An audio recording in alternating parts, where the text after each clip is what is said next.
बरसात के मौसम में गरम गरम चाय मिल जाए और चाय के साथ पकौड़े मिल जाए, रिमझिम बारिश।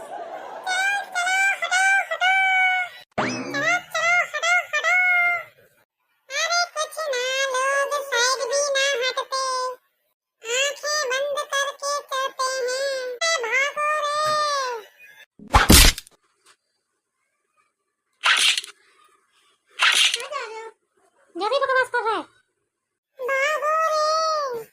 फोन पे बात कर रहा है, बकवास करते यार। अरे रे, बादल गरज रहा है, भागो घर जल्दी।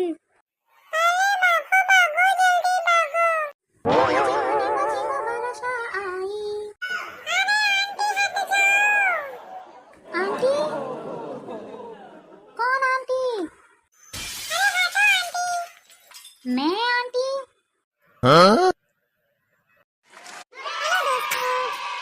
आपको हमारी वीडियो कैसी लगी? अच्छी लगी है तो लाइक शेयर और सब्सक्राइब करना ना भूलें। बाय।